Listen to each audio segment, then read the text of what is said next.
32, Mazmur pasal 32 ayat 1 sampai 5.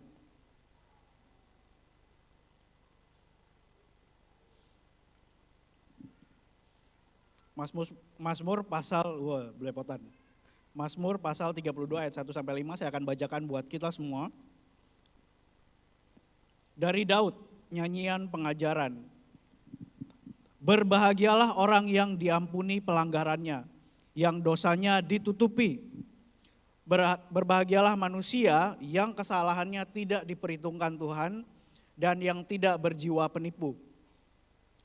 Selama aku berdiam diri, tulang-tulangku menjadi lesu karena aku mengeluh sepanjang hari. Sebab siang malam tanganmu menekan aku dengan berat.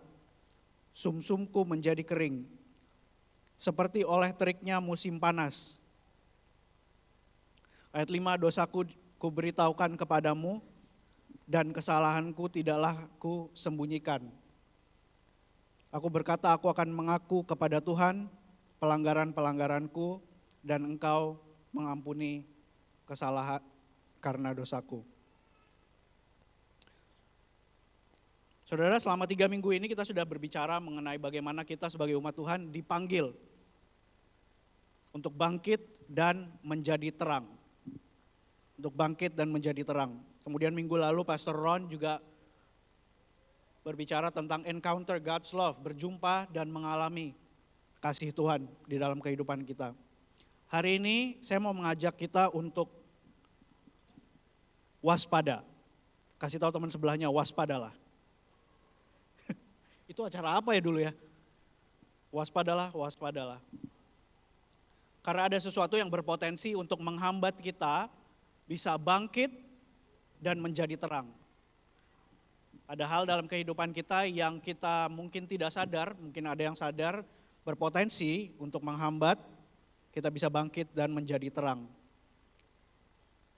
Saudara, saya percaya pengurapan Tuhan itu terjadi dari dalam dulu. Pada saat Anda diurapi, pada saat Anda dapat anointing, urapan itu terjadi dari dalam diri kita. Cahaya, sinar Tuhan itu ada di dalam diri kita, kemudian kita memancarkannya keluar. Jadi it start from within. Jadi saya percaya Roh Kudus akan mulai bekerja hari ini, di dalam firman hari ini, untuk melakukan yang namanya deep cleaning. Berapa banyak dari Anda yang sering deep cleaning di rumah? Ada yang pernah deep cleaning? Deep cleaning itu bersih-bersihnya bukan cuma nyapu ngepel aja, tapi sampai yang benar-benar dilapin semua, laci-laci diberesin gitu. Ada nggak sih yang se-OCD itu, laci, rak-raknya diberesin semua, debu-debu dilapin, deep cleaning. Dan itu yang saya percaya Roh Kudus mau lakukan hari ini. The greater and deeper the anointing, the brighter we shine. Semakin besar dan semakin dalam pengurapan itu masuk dalam hidup kita, saya percaya sinar kita yang terpancar dari kehidupan akan semakin terang. Mari kita satu dalam doa.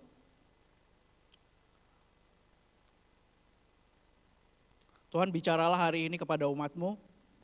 Roh Kudus, kami mengizinkan Engkau masuk ke bagian yang paling dalam kehidupan kami.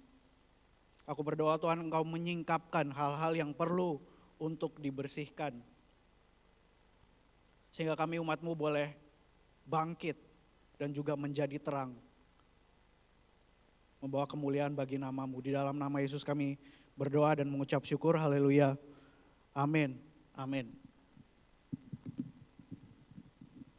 Saya waktu kelas 5-6 SD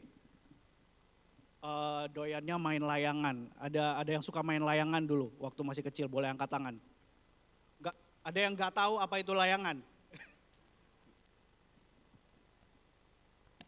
Oke, yang tahu layangan boleh angkat tangan. Anak layangan mana suaranya? Anak layangan. Oke, you know how fun it is ya anak layangan. Oke, jadi saya dulu tinggal di satu kompleks perumahan. Di samping rumah saya itu ada tanah kosong, perfect buat main layangan karena nggak ada pohon sama sekali. Jadi saya dan adik-adik saya kadang-kadang sama tetangga saya, anak-anak kecil gitu, kita ngumpul main layangan. Biasanya kalau main layangan itu layangan dinaikin terus diadu gitu ya, kalau misalnya ada layangan dari kompleks sebelah ngadu gitu, siapa yang bisa putusin gitu. Oke, suatu hari kami lagi nggak main layangan, tapi di tanah kosong itu ada layangan yang bukan punya anak kompleks kita. Nganggur aja di situ. Jadi layangannya terbang, ditinggal gitu. Kelihatan ya senarnya naik gitu, terus layangannya lagi ini. Dan itu layangan bagus banget. Jadi saya berinisiatif sama teman tetangga saya bilang, gimana kalau kita ambil aja, nggak ada orangnya gitu. Ya, anak kelas 5 SD kreatifnya seperti itu. Nggak ada orangnya, berarti nggak ada yang punya. Gimana kalau kita ambil aja gitu. Oke, sip gitu.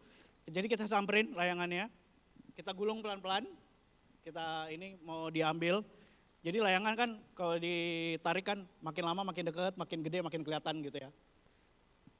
Udah kita gulung, tiba-tiba dari seberang lapangan ada yang teriak, "Woi, ngapain?" Ternyata yang punya lagi ngeliatin layangannya, kok semakin turun semakin turun. Jadi dia nyamperin kita di lapangan, "Woi, ngapain?" gitu. Kelas 5 SD kalau ada yang neriakin begitu, gimana biasanya? Ada yang ngadepin? Enggak ada. Kabur kita, Pak. Pertama yang kita lakukan adalah kabur. Karena kita nggak mau ketangkep lagi ngambil layangan orang, bener nggak? Jadi kita tinggal aja, masuk ke rumah. Kebetulan dekat rumah, jadi langsung masuk ke rumah. Sudah tahu nggak? Later that I know, saya kenal ternyata yang punya layangan. Ya anak kompleks sebelah gitu. Tapi karena saya tahu saya udah melakukan kesalahan, setiap kali kita keluar kompleks itu harus ngelewatin kompleks sebelah. Ya, jadi saya kalau mau ke sekolah juga dulu saya ke sekolah jalan kaki sama adik-adik saya. Kalau kita mau ke sekolah juga harus ngelewatin kompleks sebelah. Dan saudara tahu betapa takutnya saya setiap kali saya lewatin gang rumahnya dia. Karena saya tahu dia lihat muka saya waktu saya lagi ngambil layangan itu. Betapa takutnya saya. Jadi tiap kali saya, kalau misalnya bisa saya muter-muter deh. Nggak usah lewatin gang rumahnya dia. Karena saya nggak mau ketangkap, ketahuan. Itu dia tuh anaknya yang mau ngambil layangan kita. Takut banget. Dan itu nggak cuman seminggu 2 minggu. Dan saya boleh katakan ini, mungkin adik saya ada Olan nggak ya? Yuk. Bertahun-tahun saudara. Saya selalu takut berhadapan sama anak ini. Anak ini namanya Wahyu, saya ingat banget. Saya takut banget sama yang namanya Wahyu. Karena apa? Karena saya mencoba untuk ngambil layangannya dia waktu itu. Dan dia nangkap sama saya. Padahal saya juga gak pernah ngobrol, ketemu dan apa ya. Dia gak pernah yang datang ke saya dan marah-marah gitu. Lu ya yang kemarin mau coba ngambil, gak pernah. Cuma saya ada rasa takut aja. Berapa banyak dari kita yang hidupnya menderita kayak gitu saudara. Berapa banyak dari kita yang tidak sadar menjalani hidup kita di dalam ketakutan karena kesalahan. Hari ini saya mau bicara tentang guilt, rasa bersalah. Saya nggak tahu, saudara pernah dengar istilah ini nggak? Silent suffering. Menderita diam-diam. Apakah ada dari Anda yang sedang menderita diam-diam? Kalau saya waktu saya masih umur ya kelas 5 SD sampai kelas 6 SD itu, ya saya diam-diam, saya nggak kasih tahu. Yang tahu kejadian itu hanya saya dan teman saya yang ngambil layangan itu. Later than I know, Wahyu juga sebenarnya nggak inget-inget kejadian itu. Cuman karena saya udah takut duluan, I have guilt, saya punya rasa bersalah, itu menghantui saya selama bertahun-tahun. Dalam kehidupan kita juga banyak dari kita yang diam-diam menderita di bawah perasaan bersalah. Saya nggak tahu apa yang sudah Anda lakukan di masa lalu, saya nggak tahu kesalahan apa yang sudah Anda buat. Tapi ada perbuatan kita yang membawa perasaan bersalah. Dan kita berusaha untuk kubur dalam-dalam atau kabur. Kayak saya tadi. Ada rasa takut. Gimana kalau ketahuan? Saudara, rasa bersalah itu semakin kita coba untuk lupakan, semakin dia nongol. Kayak kecoa, saudara. Disiram nongol lagi, disiram nongol lagi. Nggak akan pernah bisa selesai sampai Anda selesaikan. Apa yang rasa bersalah bisa lakukan kepada kita di dalam hidup kita? Untuk beberapa orang, rasa bersalah bisa lead to depression, bisa membuat Anda depresi. Guilt can drive us into depression. Ada orang-orang yang selalu mencoba untuk memperbaiki kesalahan di masa lalunya. Jadi dia mencoba untuk melakukan hal-hal yang baik. Karena di dalam benaknya, di dalam alam bawah sadarnya ada tuduhan-tuduhan. Ada kesalahan yang selalu diingatkan oleh si jahat. Jangan lupa, kamu punya kesalahan. Guilt juga keep us from true intimacy and freedom. Menahan kita dari keintiman dan kemerdekaan. Kayak kejadian saya tadi. Saya kehilangan kemerdekaan, saudara. Ruang lingkup pergerakan saya jadi menyempit. Karena saya nggak berani lewat kompleks sebelah. Karena saya merasa bersalah. Ada beberapa dari kita yang rasa bersalahnya menghambat dan menahan kita untuk bisa nyembah Tuhan dengan free, dengan merdeka. Karena tiap kali kita mau angkat tangan dan bilang, Lord you are good, tapi ada suara di belakang kita yang bilang, but you are not. Kamu sudah gak baik sama Tuhan. Kamu sudah melakukan hal-hal yang gak layak di mata Tuhan.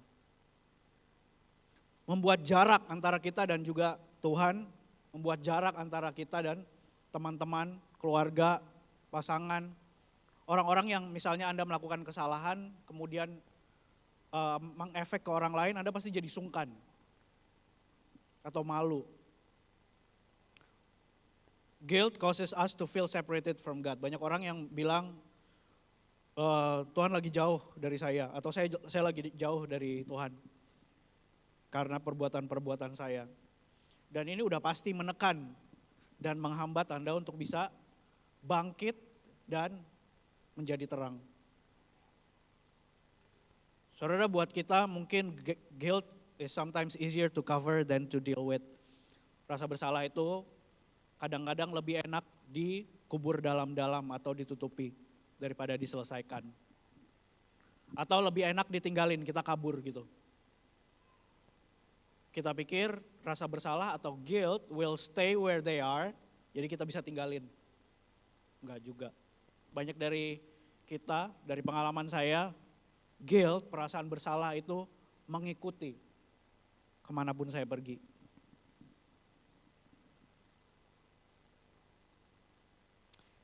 Ada banyak hal yang kita lakukan untuk menutupi atau mengubur rasa bersalah dalam kehidupan kita. Salah satunya playing a blame game, selalu menyalahkan.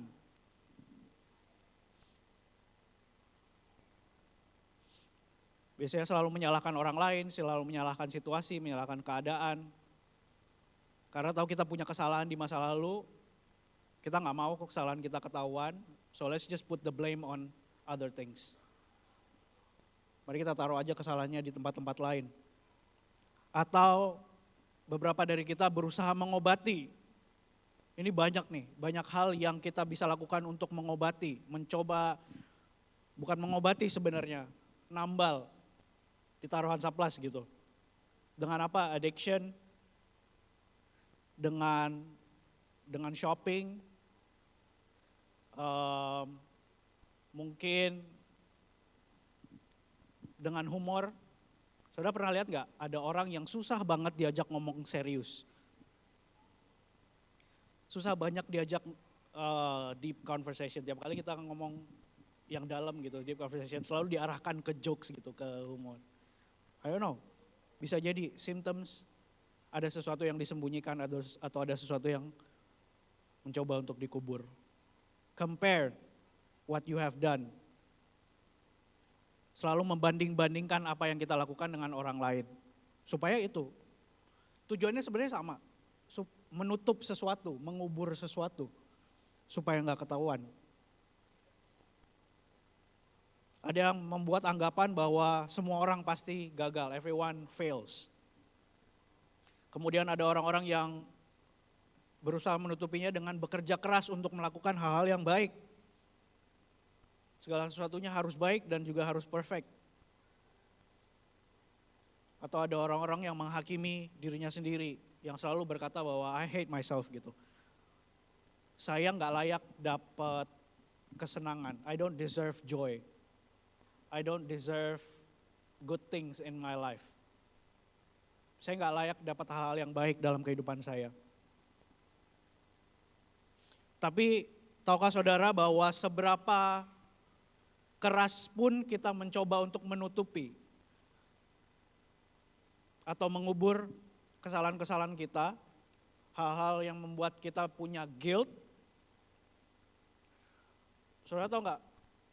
Ya sampah ditutup sebagus apapun tetap sampah. Akan ada waktu di mana itu kecium juga. Akan ada waktu di mana itu kelihatan juga. Seorang hamba Tuhan pernah bilang gini saudara, apa yang enggak kau ungkapkan melewat mulut terpancar dari perbuatan. Kalau Anda nggak bisa katakan itu dengan mulut, perbuatanmu yang akan kasih tahu. Jadi gimana Pastor? So how? Kalau kita punya guilt. Mungkin ada dari Anda yang tidak punya guilt saat ini, tidak punya rasa bersalah. Merasa, oke, saya belum pernah melakukan hal yang bikin saya punya guilt. Good, that's good. Pertama saya mau kasih tahu, jauhkan diri dari hal-hal yang berpotensi membawa rasa bersalah. Keep yourself away dari hal-hal yang bisa membawa guilt. Jangan kasih bahan atau jangan kasih bahan sama iblis untuk nyalahin atau nuduh Anda suatu hari nanti.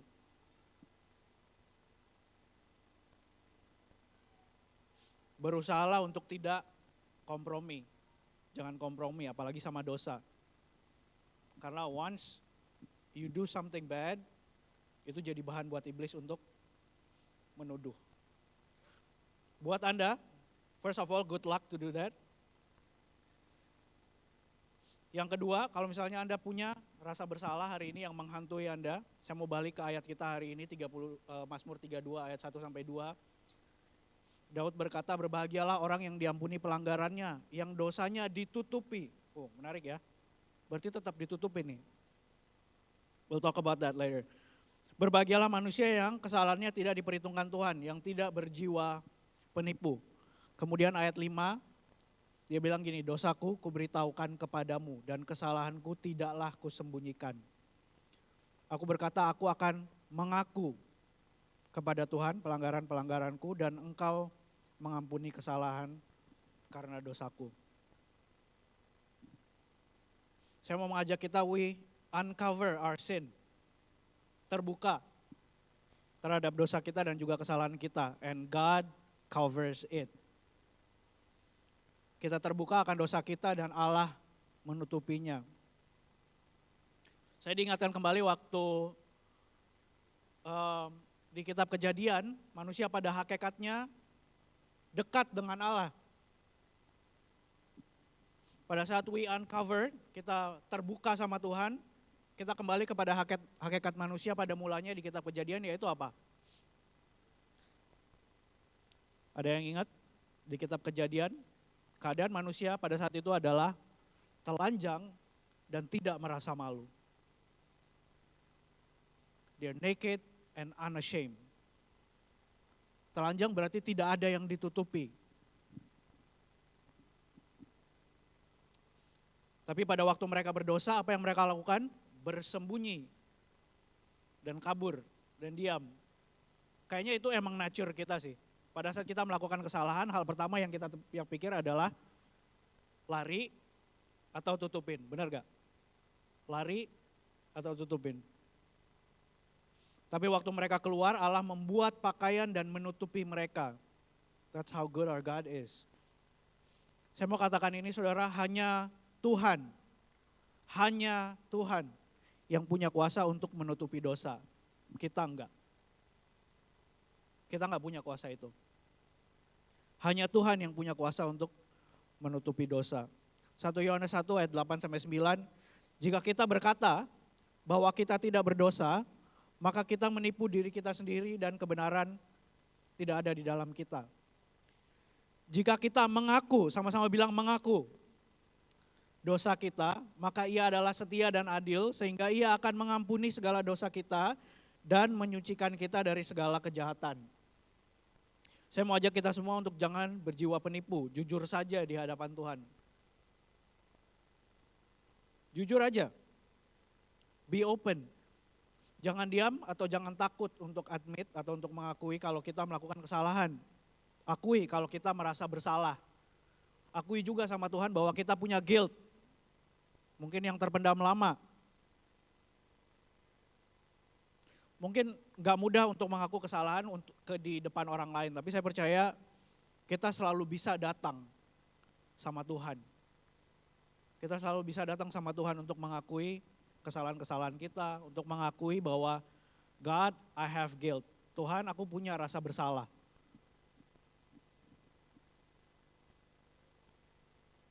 Kemudian yang kedua, pada saat kita benar-benar terbuka, sudah terbuka di hadapan Tuhan, God will clothe us with beauty. Saya percaya Allah juga mampu memberi kita pakaian yang mulia. Saya ingatkan Anda dari Yesaya 62 ayat 3, engkau akan menjadi mahkota keagungan di tangan Tuhan dan serban kerajaan di tangan Allahmu. Yesaya 16 ayat 8, kubentangkan jubahku padamu, pada tubuhmu yang telanjang dan kujanjikan cintaku padamu. Ya, kuikat janji perkawinan denganmu dan engkau menjadi milikku. Aku, Tuhan yang Maha Tinggi telah berbicara. Ini gambaran yang indah banget saudara. Pada saat kita terbuka sama Tuhan, pada saat kita tidak ada lagi hal-hal yang ditutupi dalam kehidupan kita, Tuhan yang nutupin. Tuhan yang cover. Roma 5, 8-9, akan tetapi Allah menunjukkan kasih-Nya kepada kita oleh karena Kristus telah mati untuk kita ketika kita masih berdosa. Lebih-lebih karena kita sekarang telah dibenarkan oleh darah-Nya, kita pasti akan diselamatkan dari murka Allah. Kristus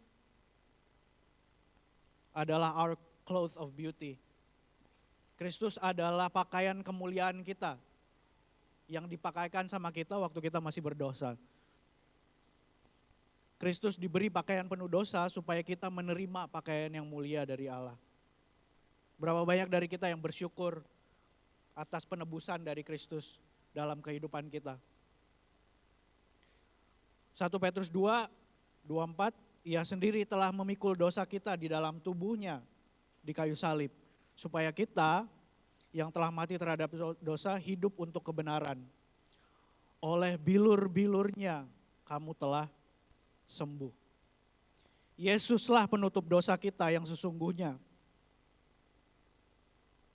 Kita yang dibenarkan dan dilayakan dan diampuni. Karena Yesus yang menebus kesalahan dan dosa kita.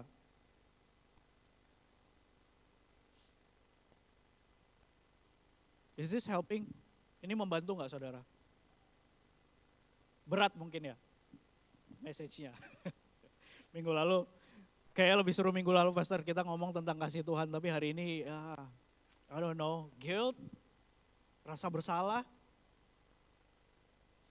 Saya nggak tahu, mungkin nggak untuk semua. Tapi saya percaya ada hal yang Tuhan mau sampaikan melalui firman hari ini. Saya percaya ada kebebasan yang terjadi, ada belenggu-belenggu yang mau Tuhan lepaskan pada saat kita membawa rasa bersalah kita kepada Tuhan.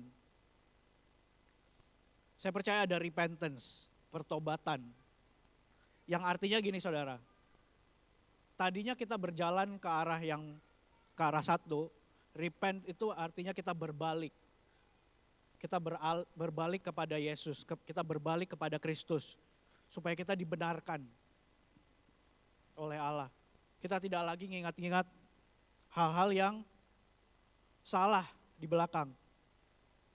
Repentance atau pertobatan will help you to start breathing again, start living again. Akan membantu Anda untuk punya hidup lagi. merasa hidup kembali, kebebasan lagi. Saya bisa katakan waktu saya udah berdamai sama Wahyu, saya udah nggak punya batasan lagi. Di kompleks itu saya bisa jalan kemana aja. Saya bisa ngobrol dengan siapa saja. Tadinya saya nggak berani ngobrol sama teman-temannya Wahyu juga. Jadi terbatas. Tapi saya percaya ada kebebasan yang Tuhan sediakan waktu kita mengakui rasa bersalah kita. Worship team boleh naik? Hari ini saya mau ajak kita sama-sama ambil waktu. Let's boleh tunduk kepala, kita berdoa. Saya mau ajak kita untuk mengakui kesalahan dan penyesalan kita di hadapan Tuhan. Mungkin ada gini saudara, mungkin ada dari Anda yang bukan pelaku, Anda nggak melakukan hal yang salah, tapi Anda adalah korban. Ada luka hati dari masa lalu, seseorang melakukan kesalahan sama Anda, tapi sama Anda coba kubur juga, Anda coba lari dari itu juga. Saya mau kita sama-sama ambil waktu, kita tundukkan kepala, tutup mata di hadapan Tuhan dan nyatakan sama Tuhan. Apa yang menjadi penyesalan atau apa yang menjadi rasa bersalah.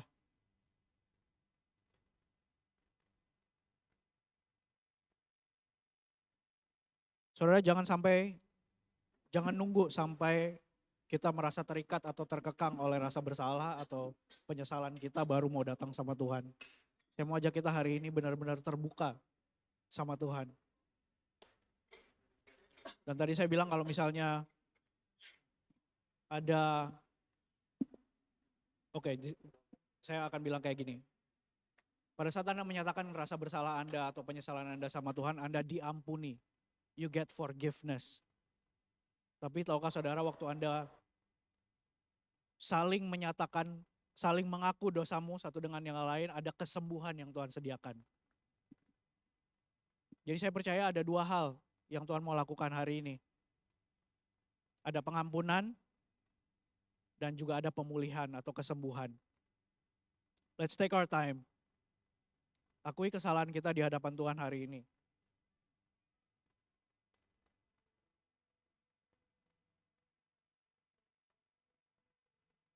Nanti setelah ibadah ini selesai, kalau misalnya Anda perlu teman untuk bicara, untuk di mana Anda pengen mengakui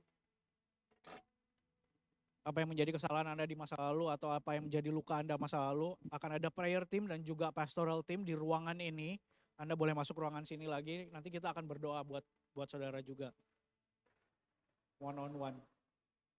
Tapi saya percaya hari ini ada belenggu yang Tuhan mau lepaskan. Ada kebebasan yang Tuhan sediakan. Ada kemenangan yang Tuhan sediakan.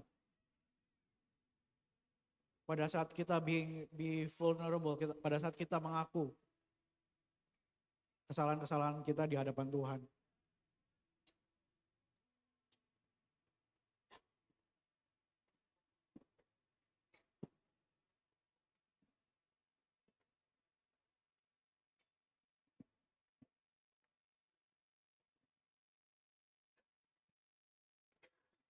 Tuhan, kami mau datang ke hadapan-Mu Tuhan.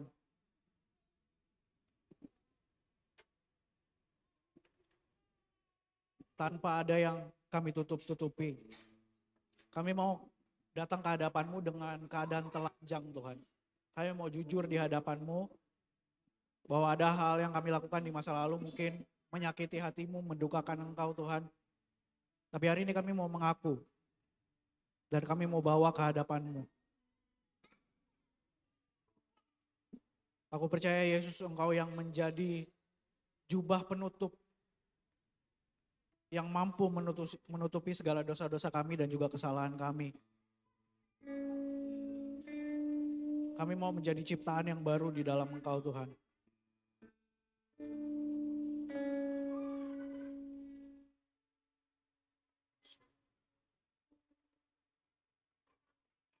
Yakin Kau hadir di sini.